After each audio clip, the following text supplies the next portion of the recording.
Maya.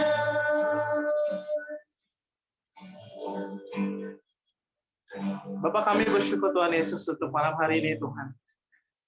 Kalau sebentar Tuhan kami memulai sesi kedua kami, biar Roh Kudus yang berbicara pada setiap kami Tuhan, biar Kau sendiri yang mengajar setiap kami, dan kami percaya Tuhan bahwa ketika kami selesai daripada ibadah kami di malam hari ini, kehidupan kami bukan menjadi kehidupan yang sama lagi Tuhan. And we believe Lord that you will change us, change our life, and change our thinking, change everything Lord that we can see in this world Father God. Kami sangat bersyukur Tuhan untuk semuanya, dan kami kembalikan segala pujian, hormat, dan kemuliaan kehadapan Allah Bapa di surga, sebab Kau Allah yang layak di atas semuanya Tuhan Yesus. Dalam nama Tuhan Yesus Kristus kami bersyukur dan berdoa. Amin. Silakan Pastor Suryani. Ya, praise the Lord. Happy Good Friday to everyone. Terima kasih Pastor Fidel untuk sesi yang pertama, sangat luar biasa ya. Bagaimana Tuhan Yesus sudah mau berkorban untuk kita. Thank you so much. Thank you Pastor Fidelis for the first session. It's so amazing how our Lord Jesus want to sacrifice for our life. Jadi memang Tuhan Yesus sudah mengorbankan dirinya untuk kita supaya kita juga dipakai untuk memberitakan keselamatan bagi dunia. So it's true that Lord Jesus is sacrificing our life for our life to save us. Ya, kita akan belajar pada sesi yang kedua ini adalah death and his redemptive power. Jadi kematian dan juga penebusan, kuasa penebusan daripada Yesus. So we will learn about that and the redemptive power of Lord Jesus. Ya, kita akan baca bersama-sama, di situ ada ayatnya. Karena anak manusia juga datang bukan untuk dilayani, melainkan untuk melayani dan untuk memberikan nyawanya menjadi tebusan bagi banyak orang. For even the Son of Man came not to be ministered unto, but to minister and to give his life a ransom for many. Jadi di dalam ayat ini ada dua pekerjaan besar mengapa Tuhan Yesus datang ke dunia. So from this verse there are two things why Lord Jesus come to the world. Di sini dikatakan bahwa dia datang untuk melayani, bukan untuk dilayani. He is coming to serve and not to be served. Jadi itu berarti bahwa dia datang mengambil rupa seorang hamba, dia mengambil rupa seorang manusia. It means that he come to take the form of a servant, of a human. Kalau di dalam Yohanes 1 ayat 14 bahwa dia itu adalah firman yang menjadi manusia. If we can see John 1 verse 14 that he is the word that becoming a man, a flesh. Tujuannya dia menjadi manusia itu supaya lewat dagingnya, lewat tubuhnya, itu akan dipersembahkan buat penebusan dosa manusia. Becoming a man, so from his life it can be bring redemption unto mankind. Di dalam Filipi pasal 2 ayat 6 dan 7 yang kita lihat di sini, yang walaupun dalam rupa Allah tidak menganggap kesetaraan dengan Allah itu sebagai milik yang harus dipertahankan, melainkan telah mengosongkan dirinya sendiri dan mengambil rupa seorang hamba dan menjadi sama dengan manusia. And if we can see from Philippians 2 verse 6 and 7 that we can see here, who being in the form of God, thought it not robbery to be equal with God, but made himself of no reputation and took upon him the form of a servant and was made in the likeness of man. Jadi jelas di sini dikatakan bahwa dia mengambil rupa seorang hamba. Hamba itu pada zaman dahulu itu doulos yang sama sekali bukan untuk dilayani, tetapi untuk melayani. Dia datang untuk melayani kebutuhan manusia yang berdosa. And we can really see here that he took upon the form of a servant to serve a man that are full of sin. Dan kemudian kita melihat di sini bahwa yang kedua, dia datang untuk menebus manusia dengan nyawanya, untuk memberikan hidupnya untuk bagi tebusan manusia yang berdosa. And we can see here that the second one is to redeem human with to redeem people with his life. Dan dikatakan dalam Matius 26 ayat 28 perkataan Yesus sendiri, sebab inilah darahku, darah perjanjian yang ditumpahkan bagi banyak orang untuk pengampunan dosa. And we can see on Matthew 26 verse 28 say, for this is my blood of the New Testament, which is shed for many for the remission of sins. Jadi ditebus itu berarti betul-betul kita ditebus dengan darahnya sendiri, dengan nyawa daripada Tuhan Yesus itu sendiri. So it's being really redeemed by the blood of God, by His own life. Kemudian kita lihat mengapa manusia membutuhkan penebusan dari Tuhan. That's why every man has the redemption from God. Ada banyak orang yang bukan orang Kristen bertanya, kok orang Kristen itu lucu, maka mengapa Tuhannya harus datang repot-repot dari surga dan menjadi manusia dan kemudian harus menebus dosa manusia? Bukankah kita bisa menebus dosa kita sendiri? Mereka berkata. There are so many people that are not Christian asking why the Lord of the Christian are funny. They need to come down to earth and to make redemption to His people. Can we just redeem our own sin? Nah, saudara, oleh karena konsep mereka berbeda, konsep mereka tentang dosa berbeda. Because their concept about sin is different. Kalau saudara, orang di luar sana yang di luar daripada orang Kristen, yang pemahaman di luar dari Alkitab, dosa itu hanya sekedar perbuatan. Because for those people, sin is only about what they did, what they act.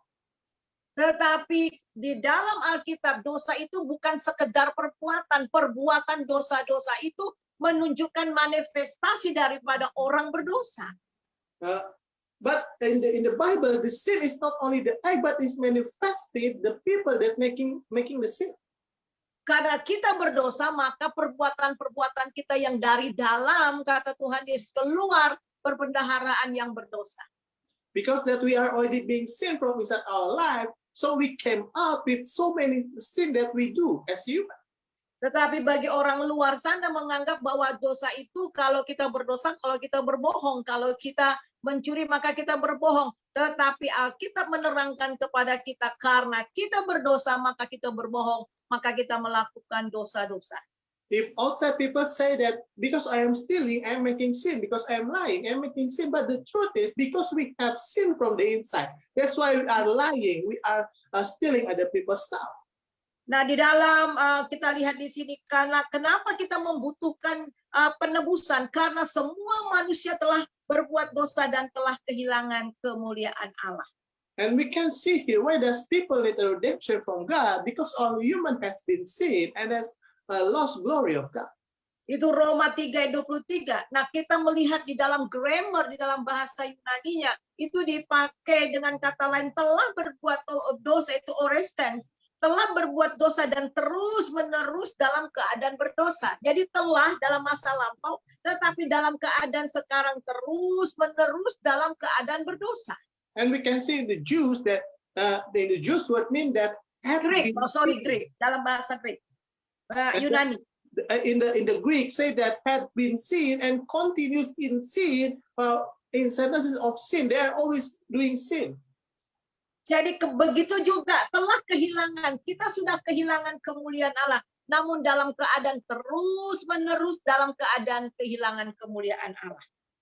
It's also the same that we have lost the glory of God and continuously losing the glory of God.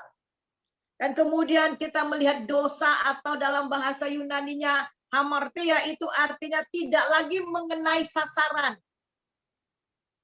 And we can see sin in Greek word or hamartia does not reach the target.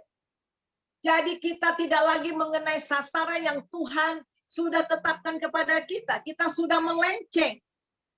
So we are already astray from the target that God wanted us to reach out. Jadi dosa juga adalah anomia yang artinya pemberontakan kepada hukum Allah. And sin also meaning anomia, rebelling against the law of God. Kemudian adikia, kejahatan yang merupakan tindakan karakter dari sifat atau keadaan pikiran yang jahat dari hati yang bengkok. It also can mean adikia, crime that is an action and character from attitude and circumstances of heart and mind that are evil and heart that have crookedness inside their heart. Jadi jelas ini menekankan lebih kepadaan kondisi hati, ke kondisi roh kita, jiwa kita yang betul-betul sudah rusak dan kecenderungan hati kita untuk melakukan dosa. So it's showing that it's the deed of sin that is from our heart that has been broken and sin, and it can have a iniquity that we want to always doing sin. Jadi dengan kata lain ini adalah keberadaan kita, ini adalah status kita sebagai orang berdosa.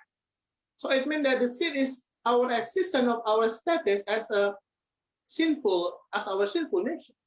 Jadi perbuatan dosa ini adalah buah dari hati yang telah rusak dan berdosa, dan ini adalah manifestasi dari dosa itu, dari hati yang berdosa. So sin is the fruit from our heart that has been broken and sin, and it's the manifestation from heart that already sin. Kita melihat dosa menunjukkan keberadaan eksistensi batin dan perangai batin manusia itu sendiri. And sin indicates the existence of or inner existence and inner nature of the human being itself.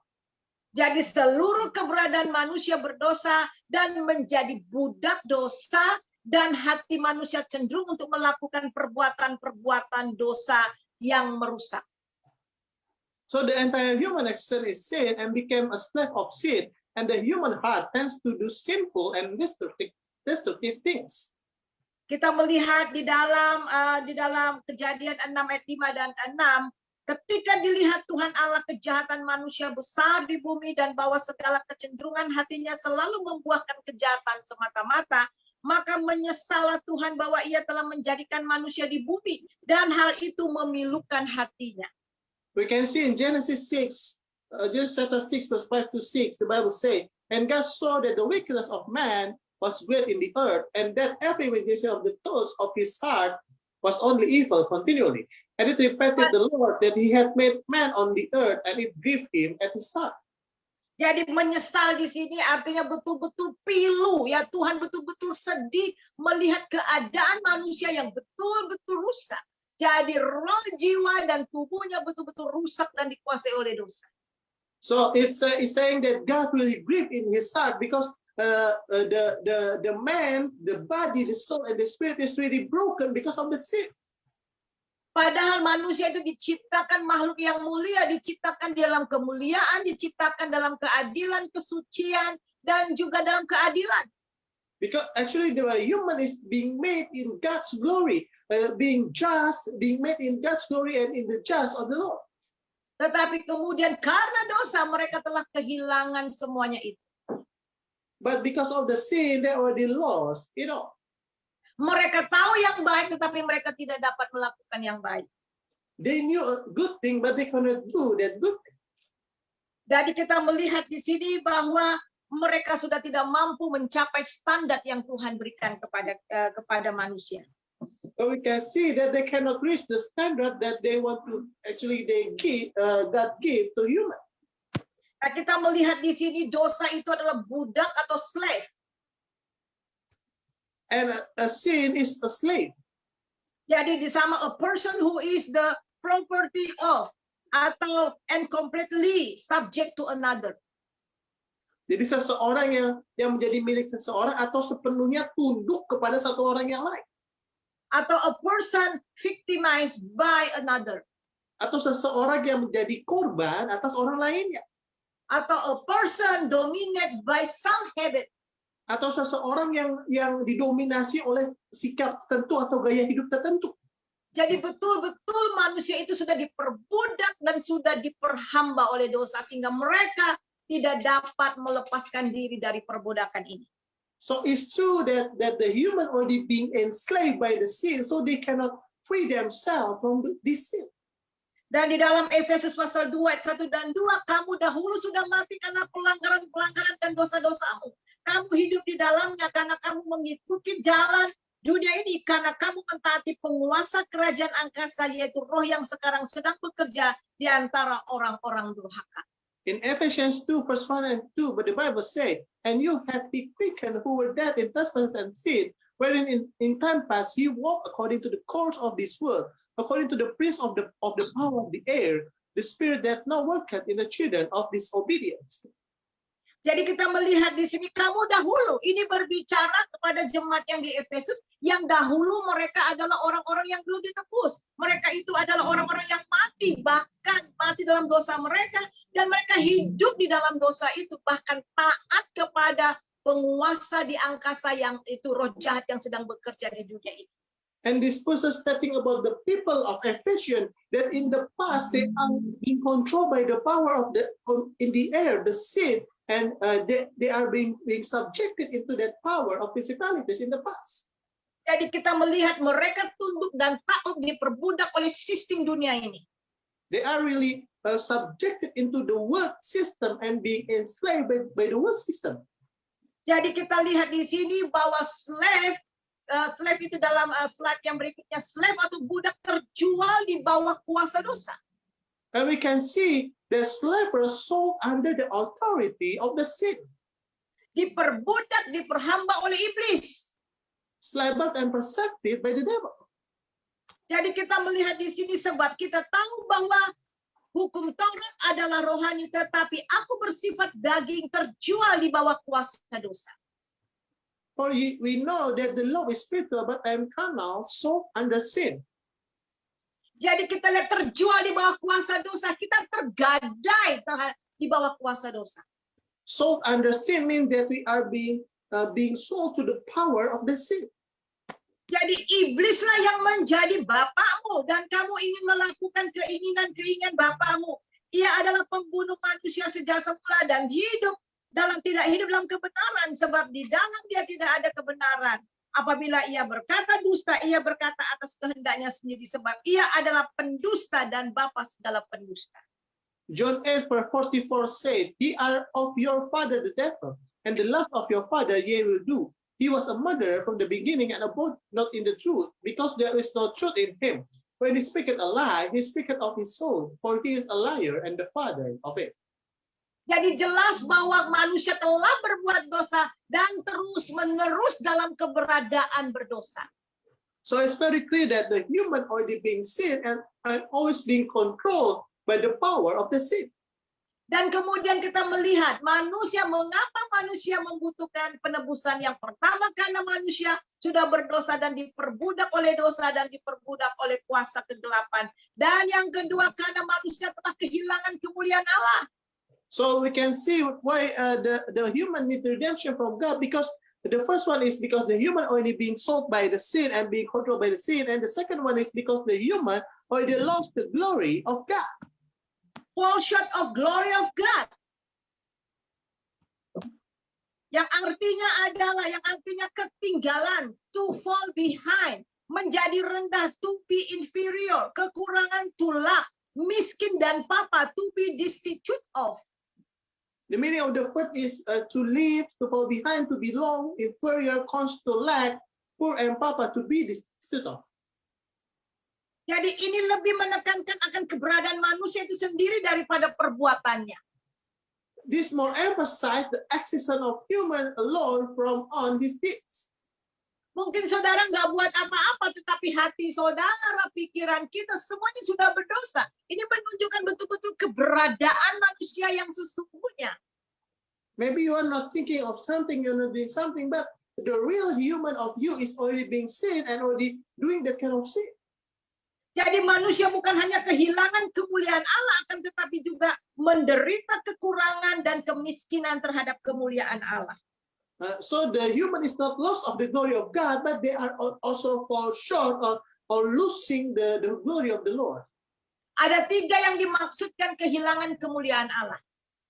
There are 3 meanings of loss of the glory of God. Ya, menurut Matthew Henry, yang pertama kehilangan kemuliaan Allah berarti manusia mulai haus akan kemuliaan, ingin haus akan dipujian, kemuliaan untuk dirinya sendiri, bukan kepada Allah.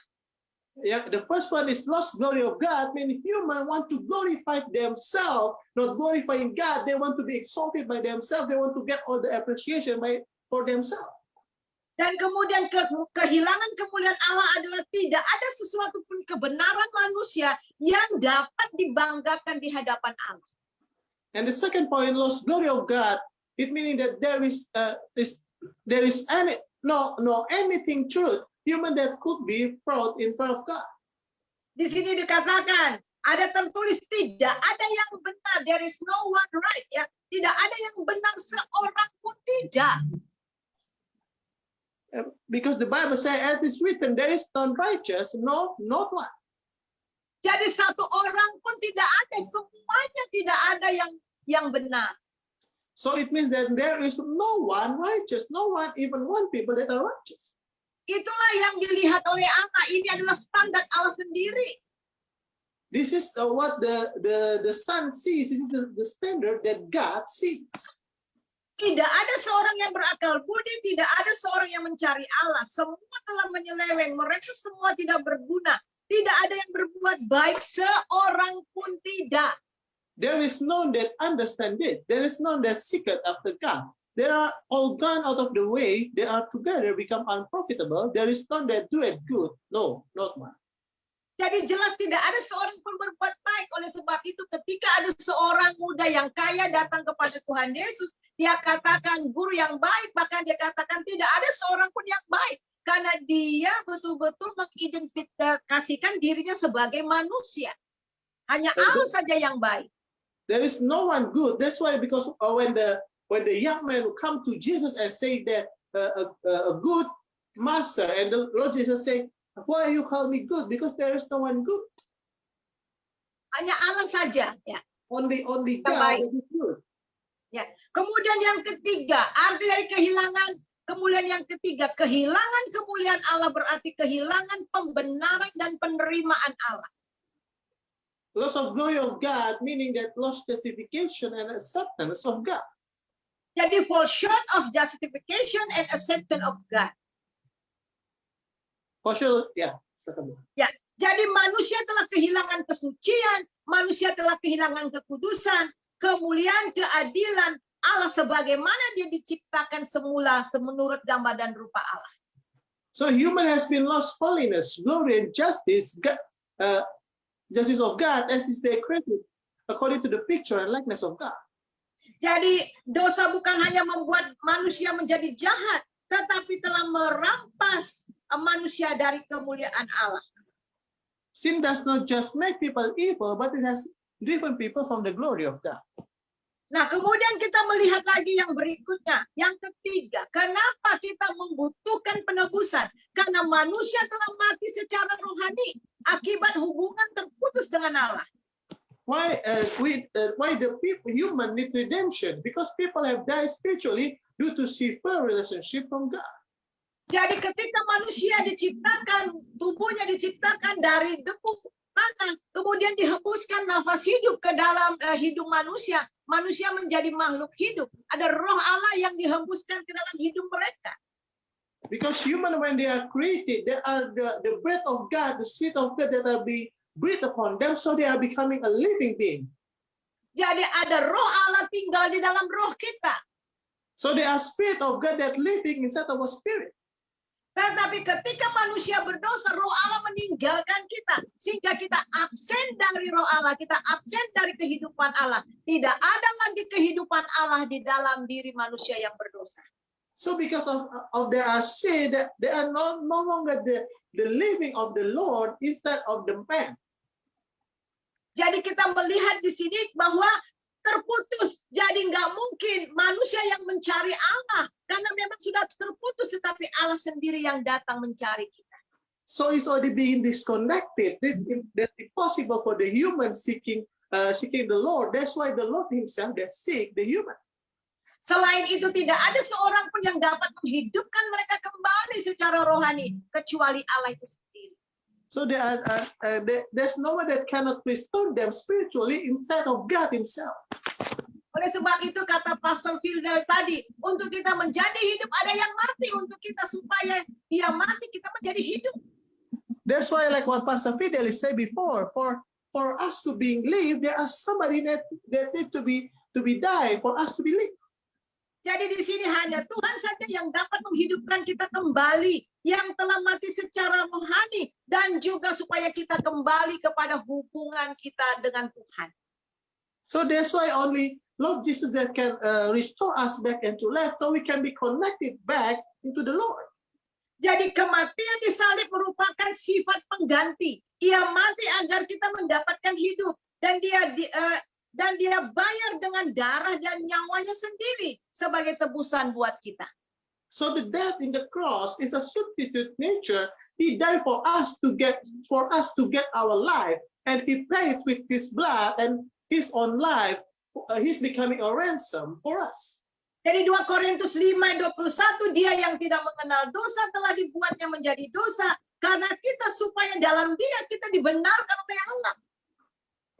And in 2 Corinthians 5:21 say, for he hath made him to be sin for us, who knew no sin, that we might be made the righteousness of God in him.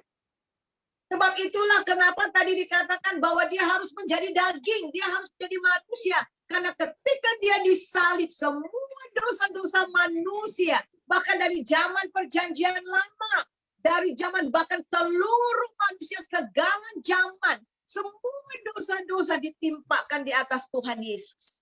That's why it's been stated that he needs to becoming the man, because when he become flesh, when he become man, all the sin of human, all the sin that the human has made is being translated unto him, being born by him, so he can be a sacrifice for our sin, for our life.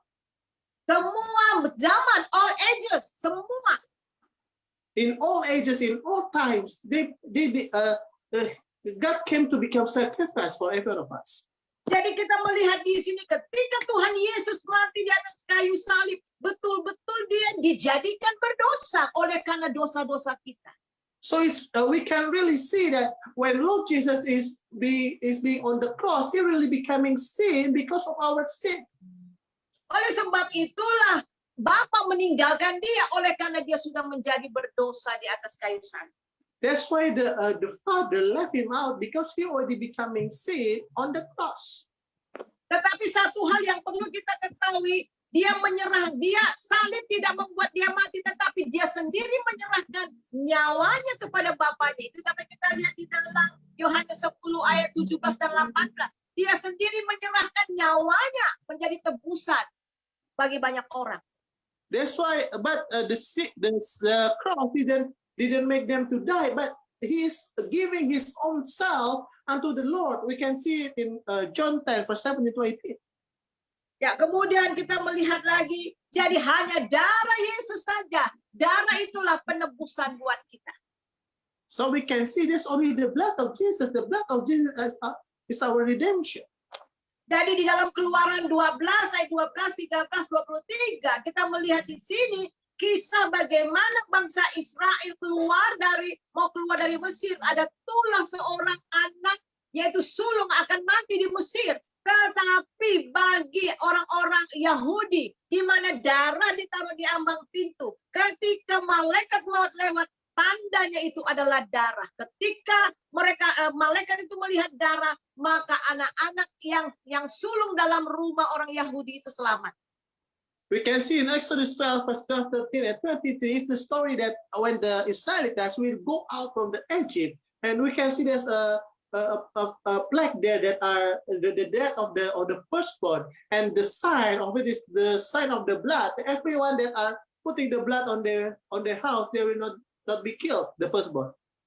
Jadi kita melihat di sini bahwa domba itu menggantikan nyawa daripada anak yang sulung. Inilah yang dilakukan oleh Tuhan Yesus. Dia menggantikan kehidupan kita. Dia mati supaya kita hidup. So we can also see that the sheep is exchanging the sacrifice of this firstborn. And Lord Jesus is same as that he sacrificed himself for every one of us to live.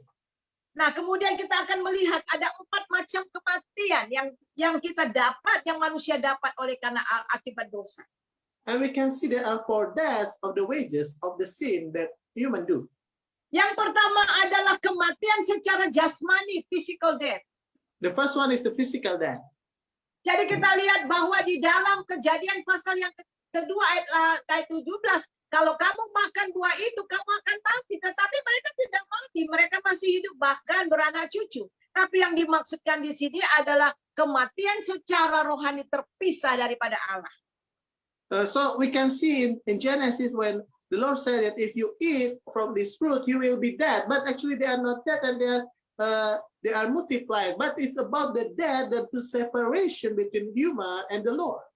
Jadi dan akhirnya mereka juga mati secara fisik. Jadi mati secara fisik itu adalah perpisahan antara tubuh dengan jiwa, daging kembali kepada debu. And they are also dead in physically. The death of physical stating that they are being separated, their spirit, their body, spirit, and soul being coming back unto sin. Dan saudara bisa lihat itu dari 1 Raja-Raja 17 ayat 17. And you can see from 1 Kings 17 verse 17. Kemudian yang kedua, kematian secara rohani, spiritual death. And we can see that the spiritual death, the second point.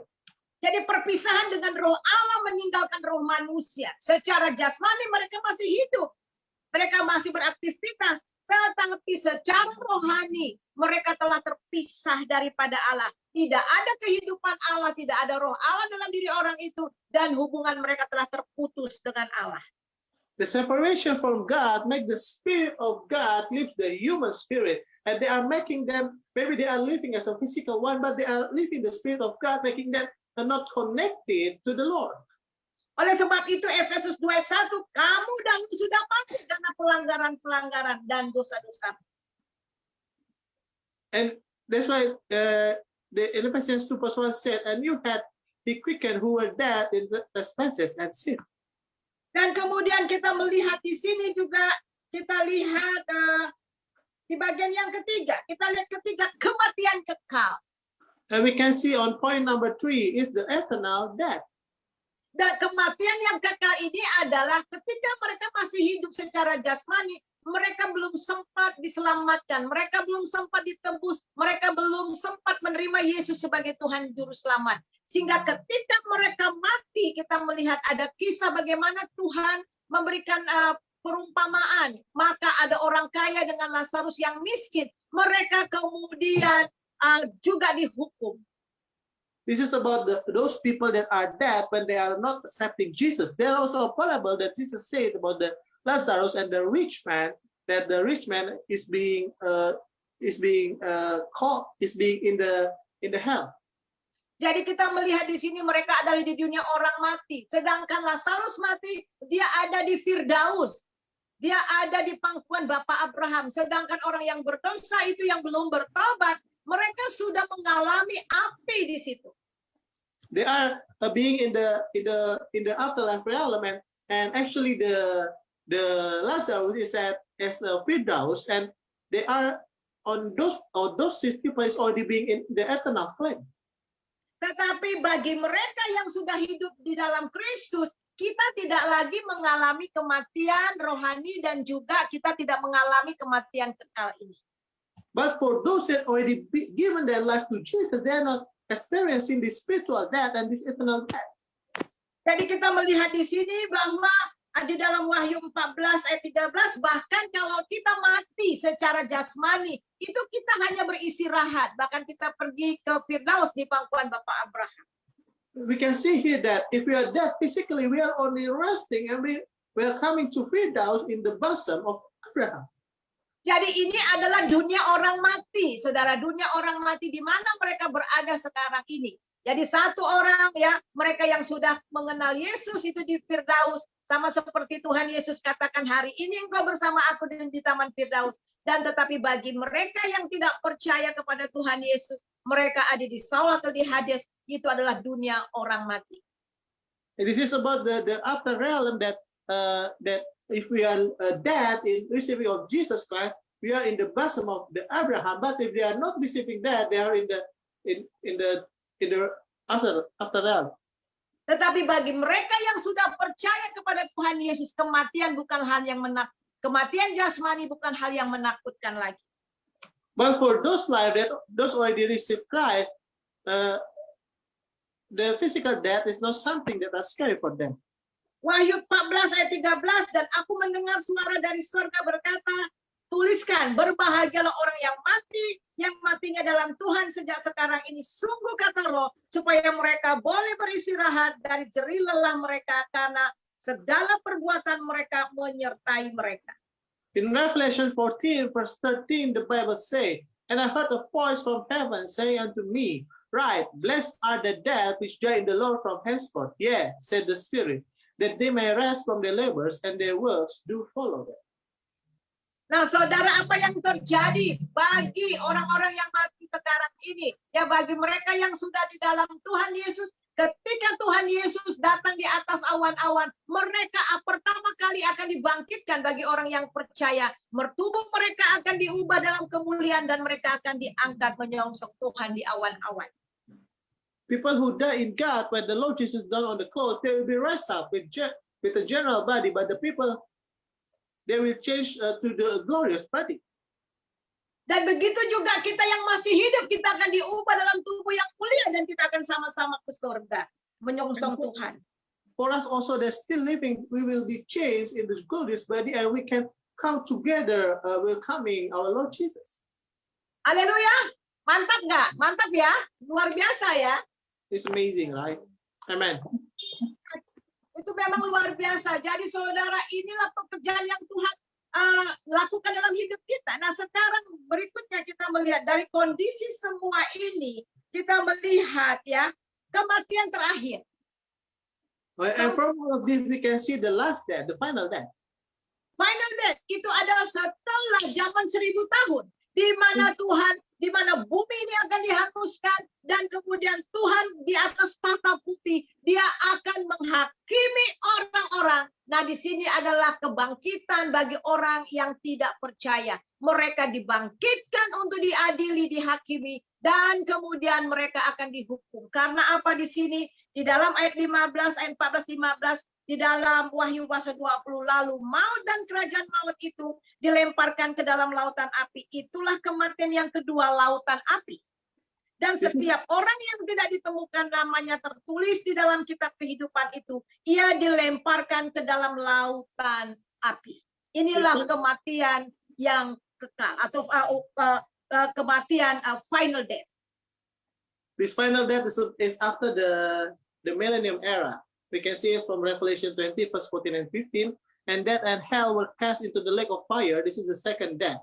And whosoever was not found written in the book of life was cast into the lake of fire. Ya. Jadi dari semua yang kita sudah dengar ini, kemudian pertanyaan yang berikutnya, dapatkah manusia menebus dosanya dengan perbuatan baik dan amalnya? So everything that from everything that we have heard, can human relationship with sin being cleared out by all the good deeds that human did? Jadi jelas bahwa tidak bisa.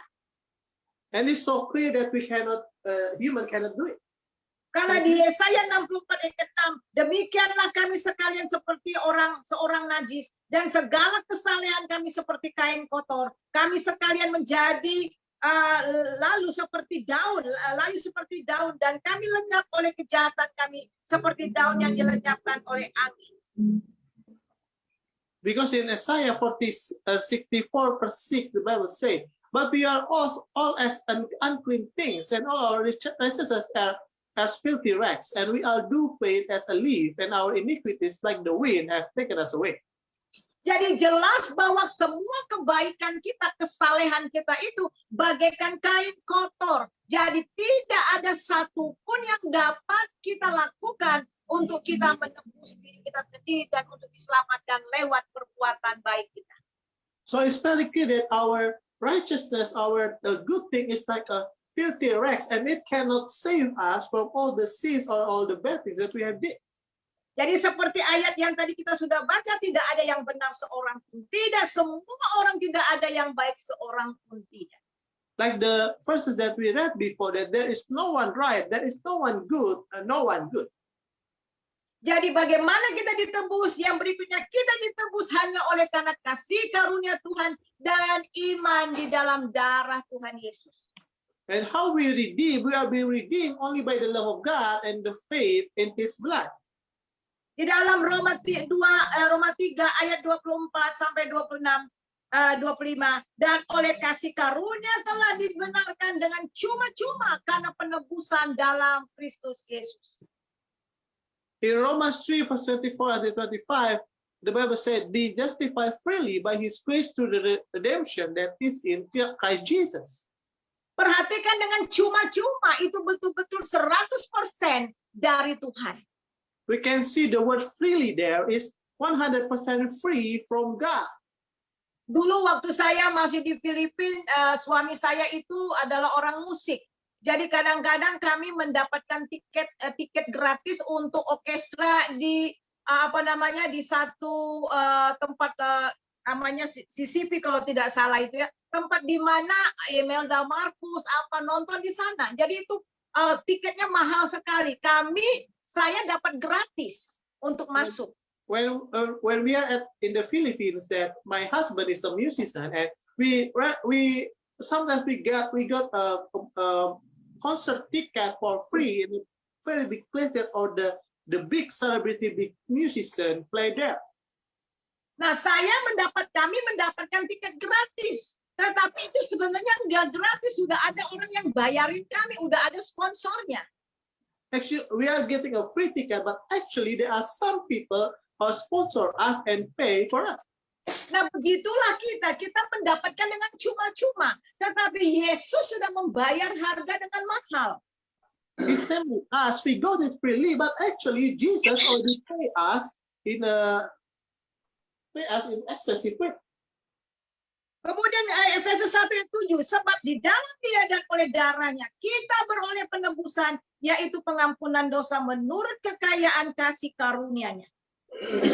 And in Ephesians 1:7, the Bible says, and in whom we have redemption through His blood, the forgiveness of sins according to the riches of His grace.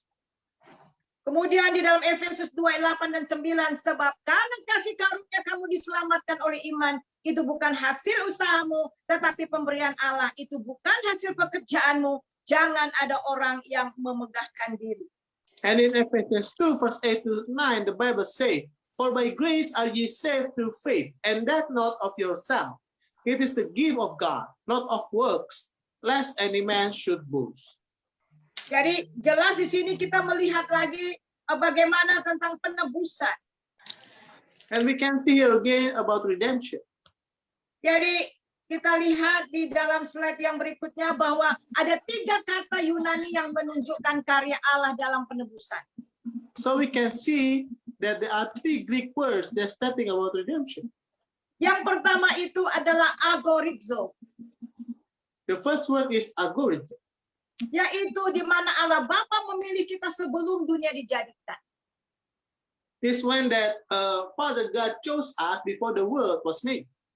Efesus 1 ayat 4, sebab di dalam Dia dan di dalam Dia Allah telah memilih kita sebelum dunia dijadikan supaya kita kudus dan tak bercacat di hadapan-Nya.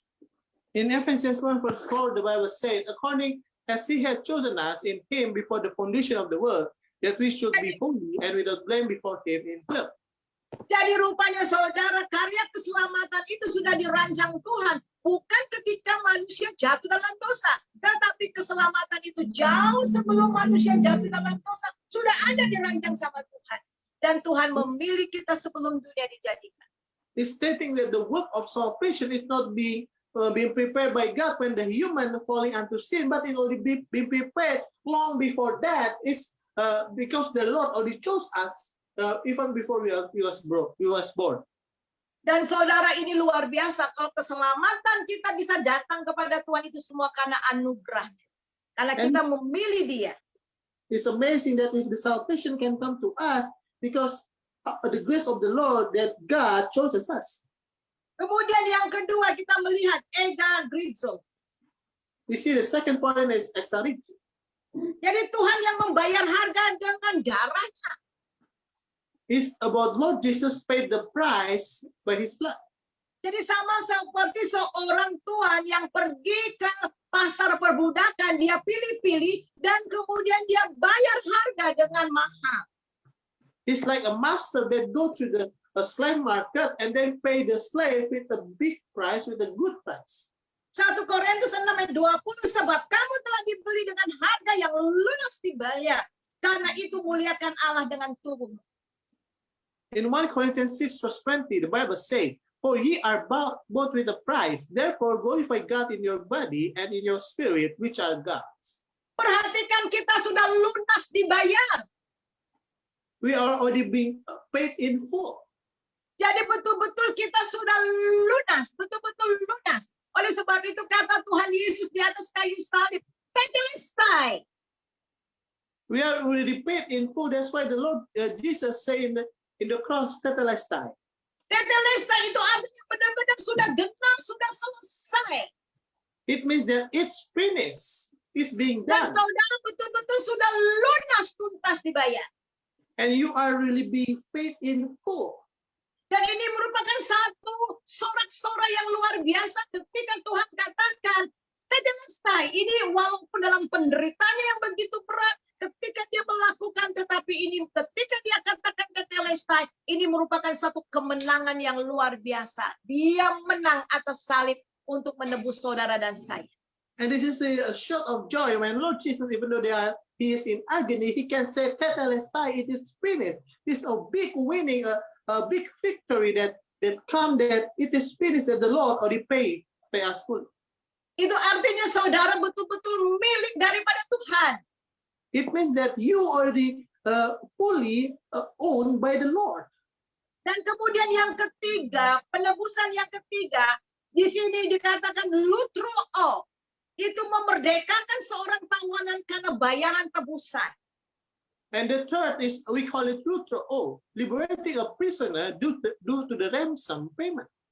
Jadi itu Roh Kudus. Jadi ketika saudara dilahirkan kembali, roh saudara langsung dihidupkan kembali, langsung diubah.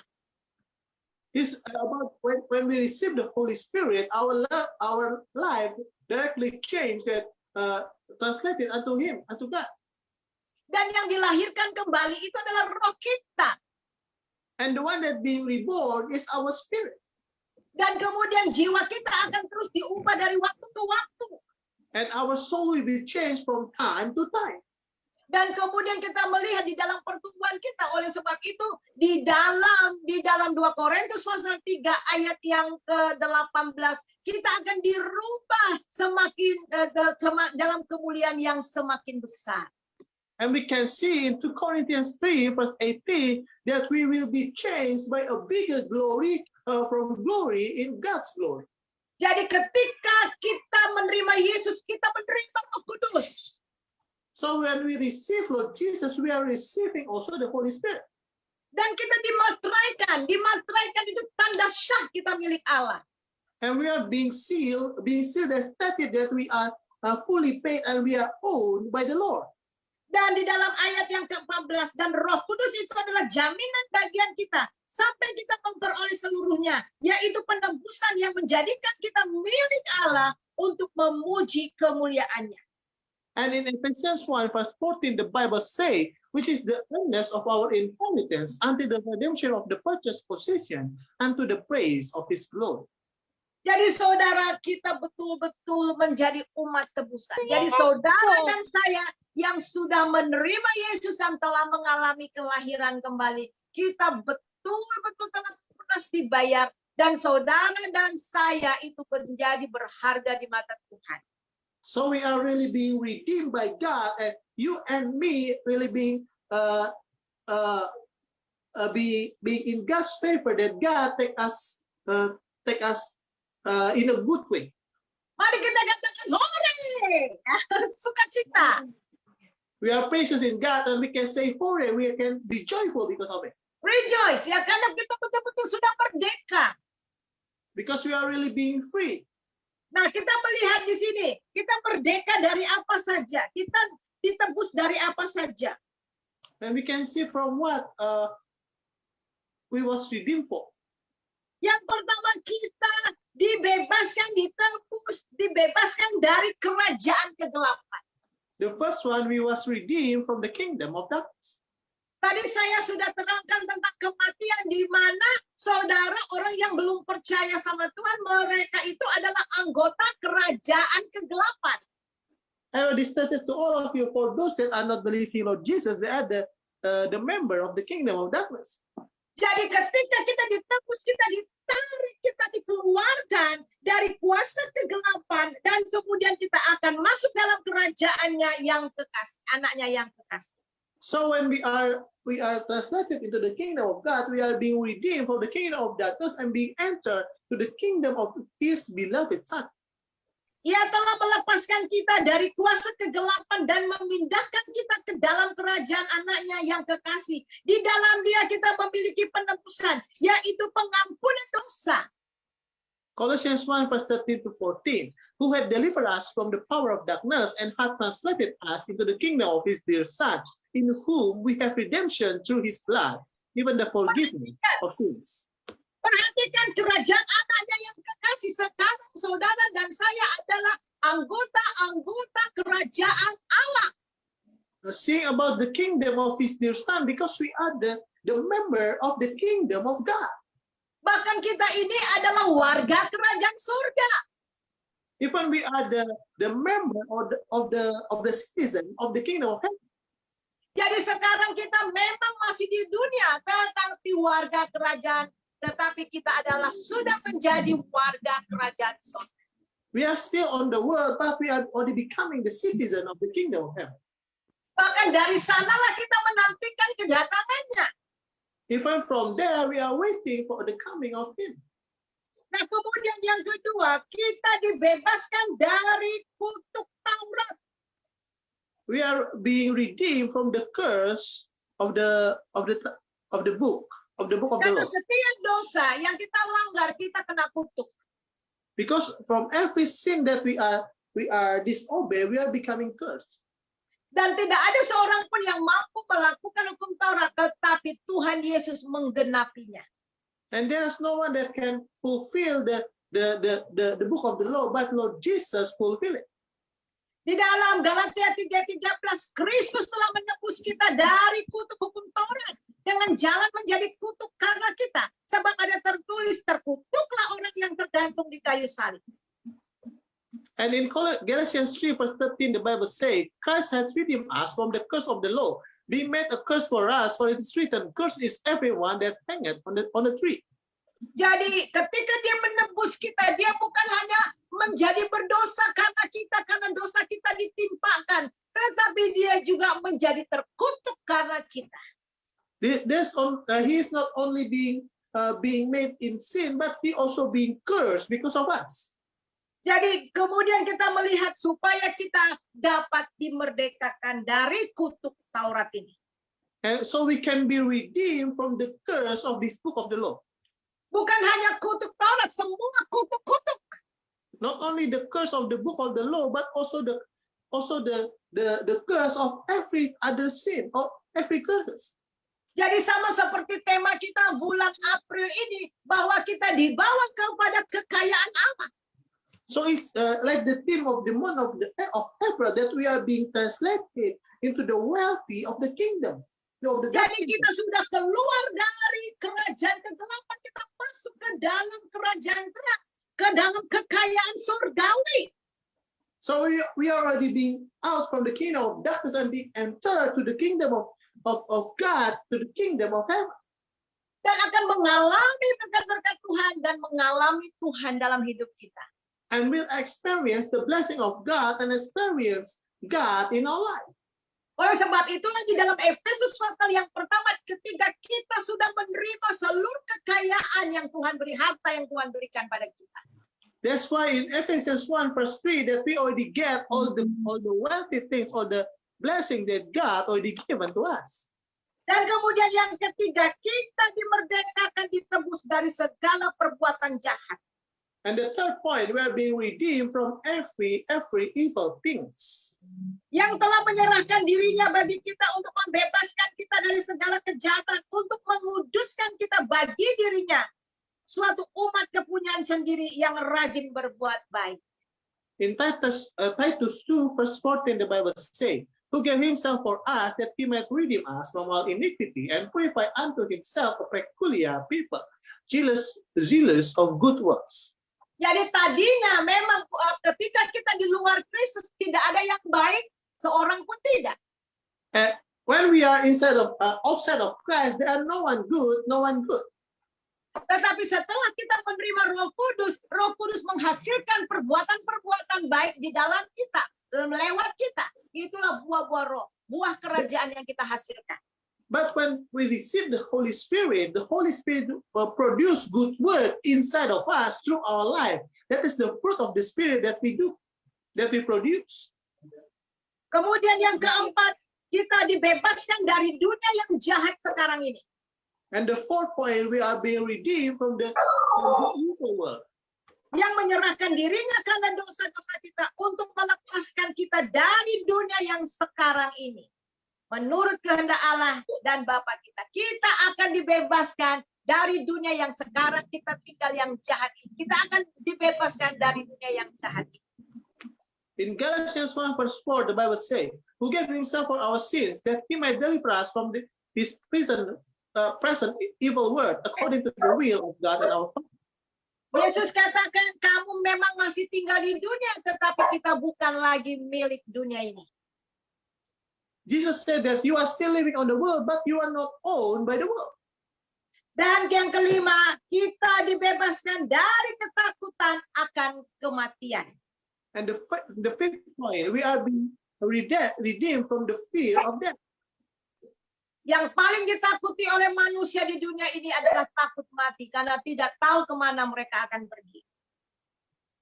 What really fear by the human is fear of death, because they didn't know when will they be. Tetapi bagi kita tidak. But we are not fear of it. Nah, karena anak-anak itu adalah anak-anak dari darah dan daging, maka ia juga menjadi sama dengan mereka dan mendapat bagian dalam keadaan mereka, supaya oleh kematiannya ia memusnahkan dia, yaitu iblis yang berkuasa atas maut. Dan supaya dengan jalan demikian ia membebaskan mereka yang seumur hidupnya berada dalam perhambaan oleh karena takutnya kepada maut. Hebrews 2 verse 14 to 15, the Bible says, for as much then as the children are partakers of flesh and blood, he also himself likewise took part of the same, that through death he might destroy him that had the power of death, that is the devil, and deliver them who through fear of death were all their lifetime subject to bondage. Jadi kita dibebaskan dari perhambaan karena takut kepada maut. Jadi kita sudah merdeka. So we are being free from the slavery of death. So we become free. Yang kemudian yang kelima, kita dimerdekakan, ditebus dari cara hidup kita yang sia-sia, yang diwarisi dari nenek moyang kita. And the sixth point, that we are redeemed from the wasting way of life inherited from our ancestors. Sebab kamu tahu bahwa kamu telah ditebus dari cara hidupmu yang sia-sia, yang kamu warisi oleh nenek moyangmu itu bukan dengan barang yang fana, bukan pula dengan perak dan emas, melainkan dengan darah yang mahal, yaitu darah anak domba Allah yang tak bernoda dan tak bercacat. In 1 Peter 1 verse 18 to 19, the Bible says, for as much as you know that you were not redeemed with corruptible things, as silver and gold, from your vain conversation by tradition from your fathers, but with the precious blood of Christ, as of a lamb without blemish and without spot.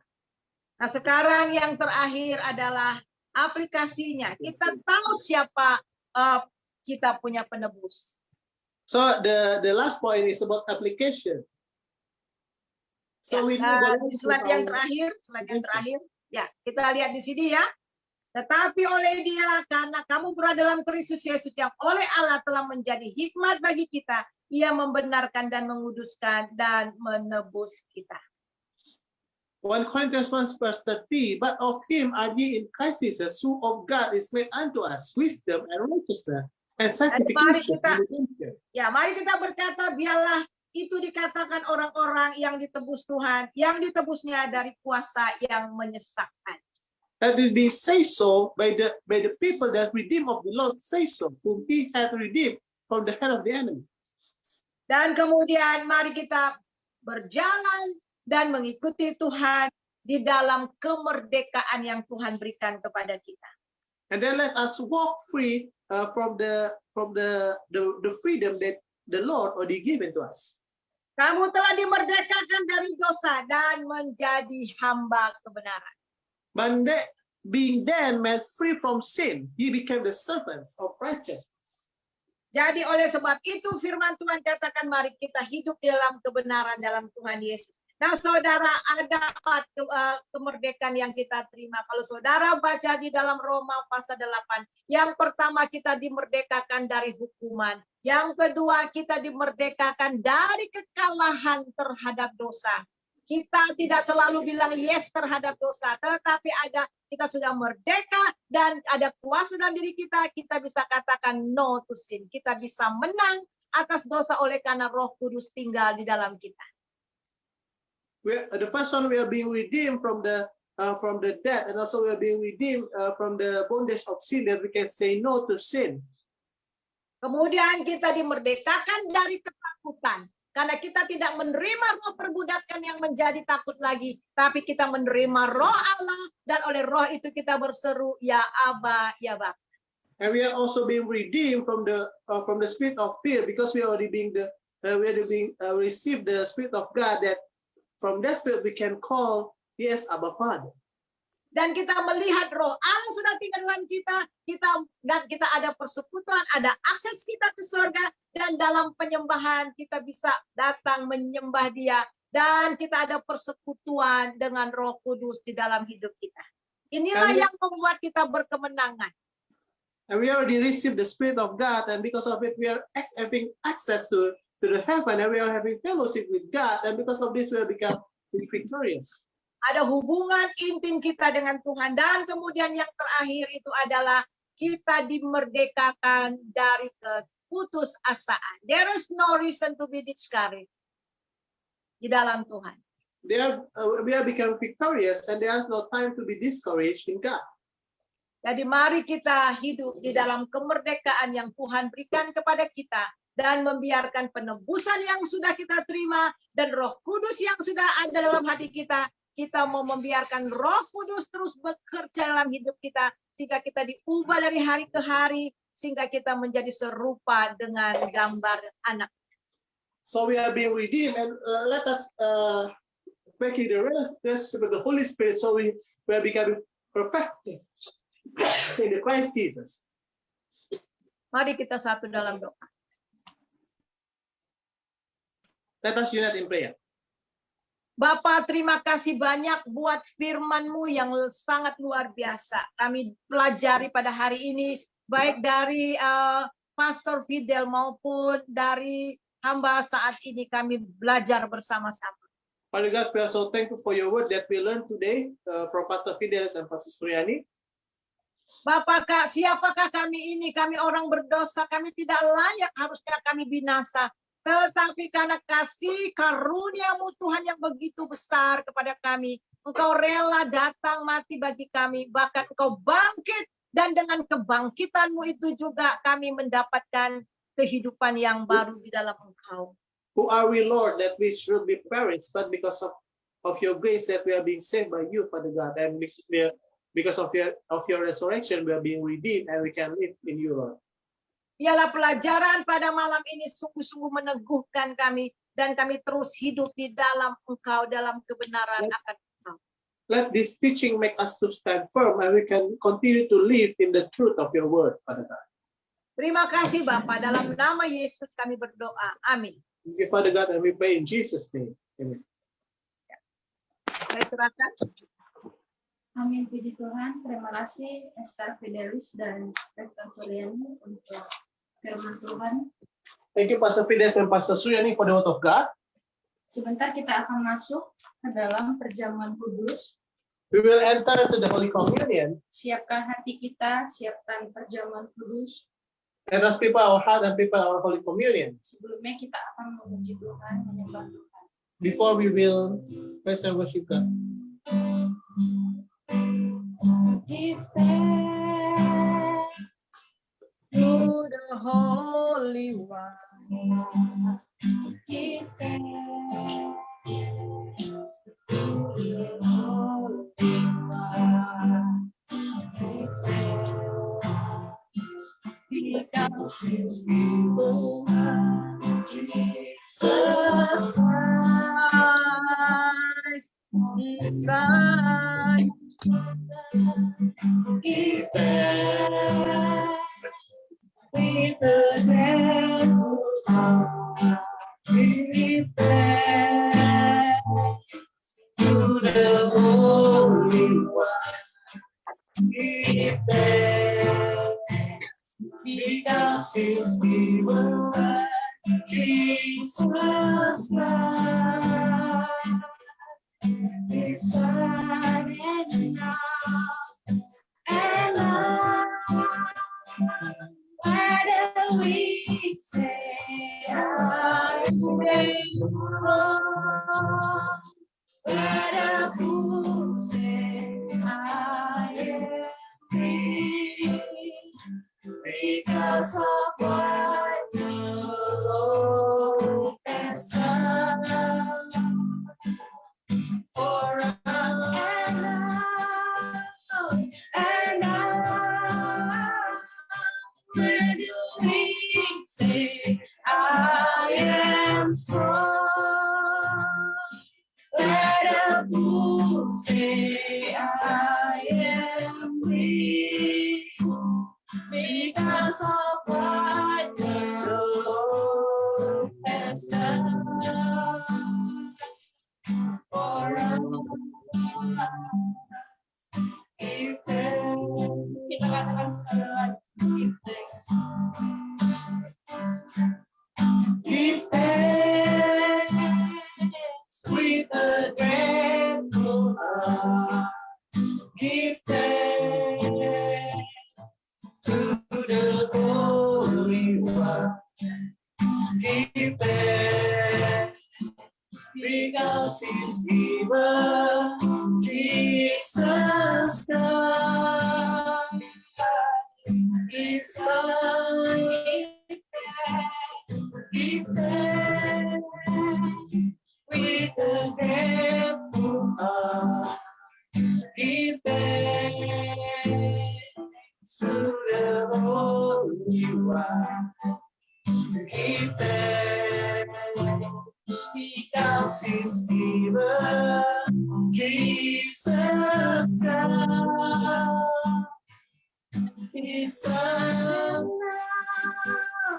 And now, where the weak say I am strong, where the truth say I am free, because of what the Lord has done for us. And now, why do we say I am strong? Let a fool say I am weak, because of what the Lord has done for us. Give thanks. Saya serahkan kepada Pastor Fidelis. I give the time to Pastor Fidelis to lead us. Hallelujah. Hallelujah. What an awesome day. Thank you, Lord, for what you are doing in our midst. Terima kasih Tuhan untuk yang lakukan tengah-tengah kami. Thank you for the word that has come extensively from Pastor Surani. Terima kasih untuk firman Tuhan yang kau berikan secara luar biasa dari Pastor Suryani. We are grateful for the in-depth of that redemption story. Kami sangat bersyukur untuk hak yang sangat dalam mengenai kisah penebusan itu, Tuhan. You know, having heard those wonderful message, and our life can remain the same. Dan karena ketika kita mendengar firman yang luar biasa, hidup kita tidak akan pernah sama lagi. That's why you must invite more people to come to Jesus.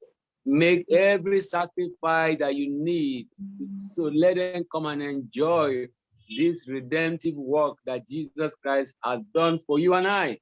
Itulah kenapa Anda sudah lebih banyak orang supaya mereka bisa menikmati kuasa kebangkitan kuasa penebusan yang telah Tuhan berikan pada Anda dan saya. So tonight, as we round up this Good Friday celebration of Jesus died on the cross, bringing salvation to us, I want to assure you that God is raising you and I to bring redemption to wherever you are. Jadi saya mau katakan setelah kita menyelesaikan ibadah Jumat Agung ini untuk kematian Tuhan yang memberikan penebusan bagi kita, bahwa kita akan bawa untuk membawa penebusan bagi orang-orang, memberitakan penebusan itu. So the meal we're going to take is just a meal that we sustain you, we give you strength to make sure that your life will continue to be an instrument in the hand of God to bring salvation and redemption to man and women all over the world. Jadi perjamuan yang akan kita bahkan pada hari ini adalah satu perjamuan yang akan bahwa kita akan menjadi instrumen yang akan mengabarkan penebusan itu ke seluruh dunia ini. So do you have your element ready? This is the body of Jesus, the blood, the bread representing the blood, the body of Jesus. Jadi apakah setiap elemen perjamuan kudus Anda siap? Ini adalah roti yang menggambarkan dari tubuh Yesus. This represents the wine, that is the blood of Jesus that was shed for you and I. Ini merepresentasikan anggur yang menggambarkan dari Yesus yang bagian bagi Anda saya. So before we take the communion, I want to read the scripture from Luke chapter 22. Jadi sebelum kita ambil perjamuan kudus, saya membaca firman Tuhan dari Lukas 22. Luke chapter 22 from verse 13. I will quickly read, then Joseph will interpret. Oke, sir. Lukas 22 dimulai dari ayat yang ke-13. Luke chapter 22 verse 13 says, and they went and found as he had said unto them, and they made ready the Passover. We are about to take the Passover now. Maka berangkatlah mereka dan mereka mendapati semua seperti yang dikatakan Yesus pada mereka, lalu mereka mempersiapkan Paskah. Kita akan melakukan Paskah pada hari, kita akan masuki Paskah cepatnya. And when the hour was come, he sat down and the 12 apostles with him. And he said unto them, with desire I have desire to eat this Passover with you before I suffer. For as in verse 16, say, for as I say unto you, I will not anymore eat thereof until it be fulfilled in the kingdom of God. And he took the cup and gave thanks and said, take this and divide it among yourselves. For as I say unto you, I will not drink of the fruit of the wine until the kingdom of God shall come. And he took the bread and gave thanks and brake it and gave thanks, saying, this is my body, which is given for you. This do in remembrance of me. Ayat 14 sampai ke-19, ketika tiba saatnya Yesus duduk makan bersama-sama dengan ratu-rasulnya, katanya kepada mereka, aku sangat rindu makan Paskah ini bersama-sama dengan kamu sebelum aku menderita. Sebab aku berkata kepadamu, aku tidak akan memakannya lagi sampai ia beroleh kegenapannya dalam kerajaan Allah. Kemudian ia mengambil sebuah cawan, mengucap syukur lalu berkata, ambillah ini dan bagikanlah di antara kamu. Sebab aku berkata kepada kamu, mulai dari sekarang ini, aku tidak akan minum lagi hasil pokok anggur sampai kerajaan Allah telah datang. Lalu ia mengambil roti, mengucap syukur, memecah-mecahkannya dan memberikannya kepada mereka. Katanya, inilah tubuhku yang diserahkan bagi kamu. Perbuatlah ini menjadi peringatan akan aku. Amen. Verse 20 say, likewise also the cup after he took the cup after supper, saying, this cup is the New Testament in my blood, which is shed for you. But behold, the hand of the hymn. So after Jesus initiated the Passover, Jesus is the perfect Passover. Jadi di ayat ke-20, demikianlah juga dibuatnya dengan cawan sudah makan. Ia berkata, cawan ini adalah perjanjian baru darahku yang tumpahkan bagi kamu. Jadi setelah Yesus melakukan Paskah itu Yesus itu adalah Paskah yang sempurna. Jesus and the disciples took the Passover before he was betrayed. Yesus dan murid-muridnya mengambil makan Paskah sebelum Yesus dihakimi. And I believe that tonight the communion we are going to take is a communion that will prepare you for the work ahead. Jadi perjamuan kudus yang akan kita ambil malam hari ini adalah perjamuan kudus yang akan mempersiapkan Anda untuk apa yang ada di depan Anda. The communion you are taking tonight will strengthen you to take you and I into the realm of where God has destined for you and I in the name of Jesus. Perjamuan yang akan Anda dan saya ambil adalah perjamuan yang akan mempersiapkan Anda untuk memasuki satu alam di mana Tuhan telah persiapkan untuk Anda dan saya masuki. One question I want to ask us before we take the communion, you can't take the communion if there is sin in your life. Satu hal yang mau saya katakan, Anda tidak bisa mengambil perjamuan kudus kalau ada dosa dalam kehidupan Anda. If we take the communion according to 1 Corinthians chapter 11, the Bible says that he said you will take it unto damnation. Kalau misalkan Anda ambil perjamuan kudus karena ada dosa, di 1 Korintus 11 dikatakan bahwa Anda akan ambil perjamuan kudus itu kepada kematian, kepada penghukuman. If there is unforgiveness, if there is bitterness in your heart, if there is any known sin, you need to tell the Lord to say, Father, I am sorry. Let your blood wash me away, because you can't take if you take the communion, you are sealing something. You cannot afford to seal sin in your life. Kalau misalkan Anda masih punya kepahitan atau pengampunan, katakan kepada Tuhan, Tuhan aku ambil perjamuan kudus ini untuk membersihkan semuanya, karena ketika kamu ambil perjamuan kudus itu, kamu tuh seperti mengikat sesuatu dalam kehidupanmu. So, no matter whatever anybody have done to you, I want at this time, before we take the communion, you need to release that woman, you need to release that man, you need to forgive, you need to say, no, I'm not going to allow this thing to hinder me from what God wants to do in my life.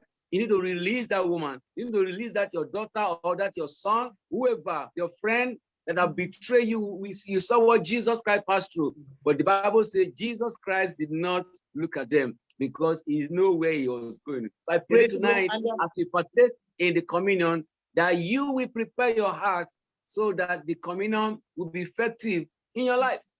Jadi sebelum Anda mengambil perjamuan kudus itu, Anda harus lepaskan segala apa yang mengikat kehidupan Anda. Lepaskan wanita itu, atau mungkin laki-laki itu, segala hal yang mungkin membuat Anda sakit hati, membuat Anda punya satu kekecewaan, dan sebenarnya karena Tuhan Yesus sendiri ketika dia disalibkan, dia tidak melihat kepada orang-orang itu. Jadi Anda harus lepaskan semuanya itu terlebih dahulu sebelum Anda ambil perjamuan kudus ini. So I'm going to give us 1 minute, every one of us, you can shut your eyes and just whoever that have offended you, you say, Lord, I want to take this communion. I forgive that person. I release that woman. I release that company.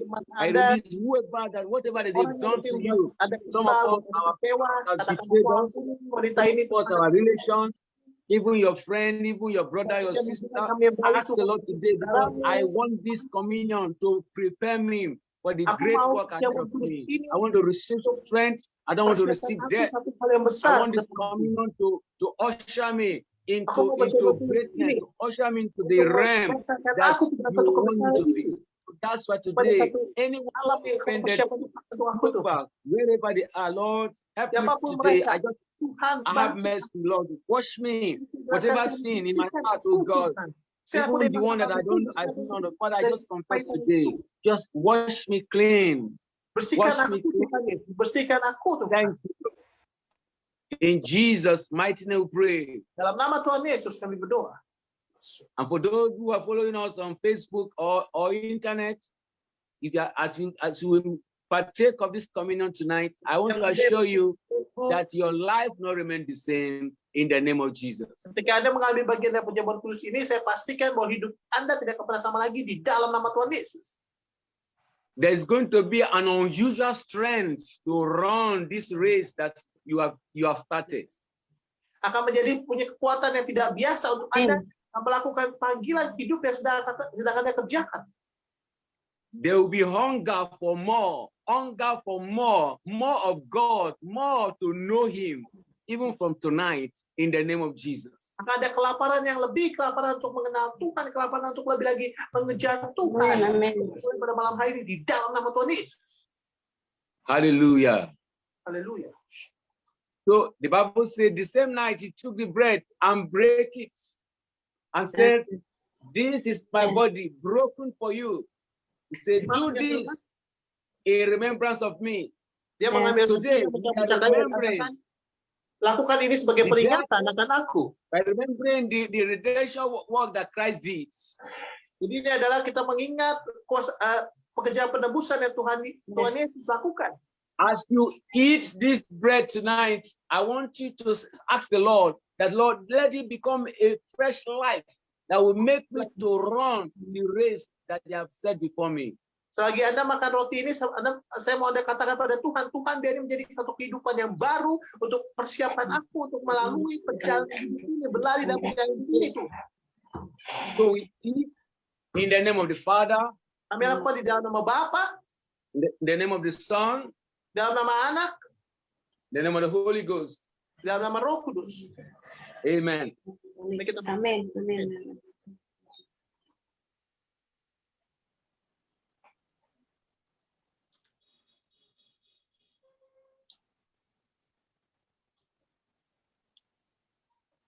Bible says the same night He took the cup. Nah, kita berkata di malam yang sama dia mengambil cawan, This is my blood. inilah darahku. What you are holding in your hand is not an ordinary drink. It's not ordinary. It's not just a wine or whatever. It's not ordinary. This is the blood of Jesus. Yang Anda pegang ini bukan minuman biasa, tapi ini adalah darah Yesus. Amin. Amin. It's a mystery. It's a mystery. And I'm telling you, salvation is a mystery. Ini Yes. adalah satu misteri, dan saya kata pada Anda, darah ini adalah misteri. To know the efficacy of what you are holding in your hand, you will cherish it.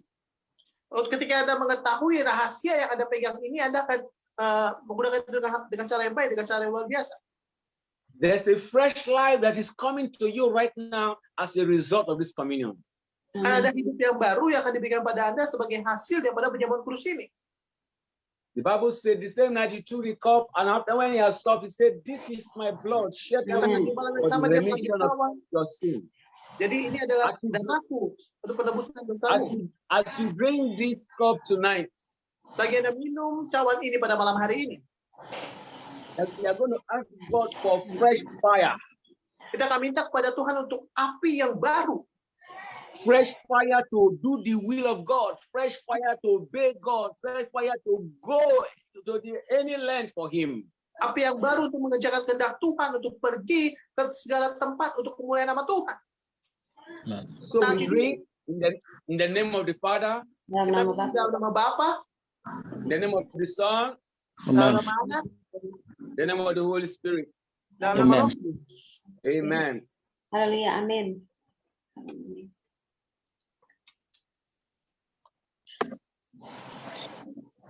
Thank you, Father.